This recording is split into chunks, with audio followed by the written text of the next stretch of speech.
warahmatullahi wabarakatuh.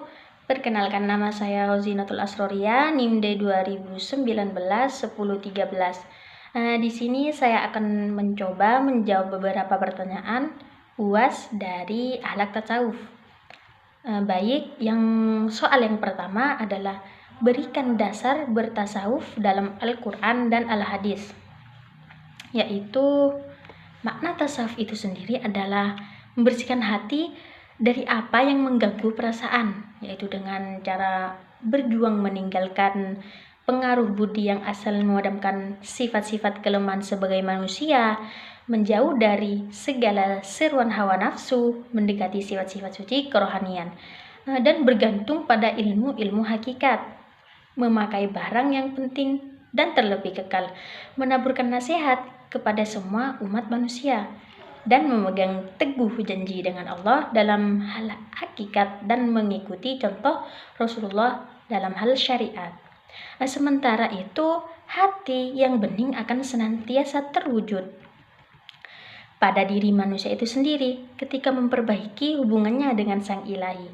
Sebagaimana Allah Subhanahu wa taala berfirman dalam Al-Qur'an surat Ar-Ra'd ayat 28, yaitu alladzina amanu wa tatma'innu qulubuhum bidzikrillah ala bidzikrillahi tatma'innul qulub, yang artinya yaitu orang-orang yang beriman dan hati mereka menjadi tentram mengingat Allah. Ingatlah, hanya dengan mengingati Allah hati akan menjadi tentram. Baik, soal yang kedua adalah jelaskan ajaran inti dan langkah-langkah dalam bertasawuf.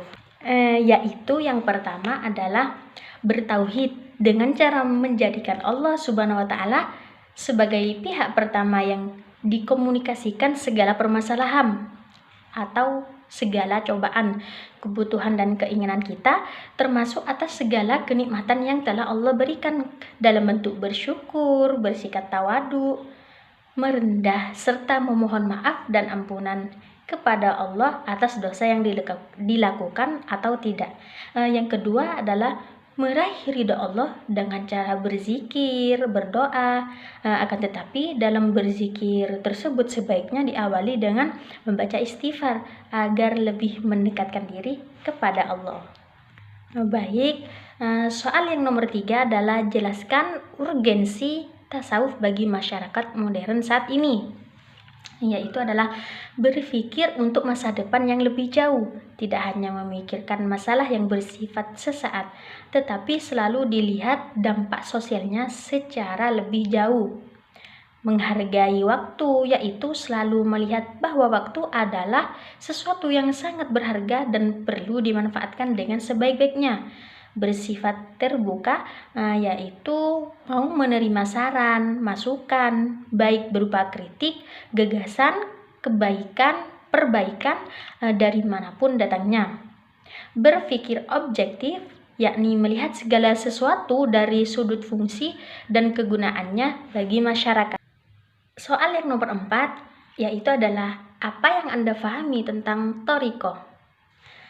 Thariqah ini merupakan sebuah istilah yang merujuk kepada aliran-aliran dalam dunia tasawuf atau sufisme Islam.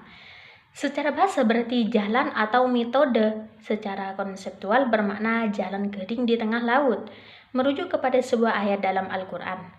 Thariqah ini memiliki 2 metode pemberian bimbingan spiritual kepada individu dalam mengarahkan kehidupannya menuju kedekatan diri dengan Tuhan.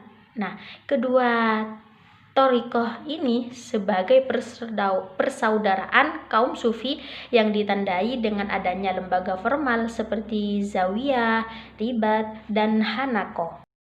Baik, soal yang nomor 5 adalah jelaskan perbedaan antara cinta dan nafsu, yaitu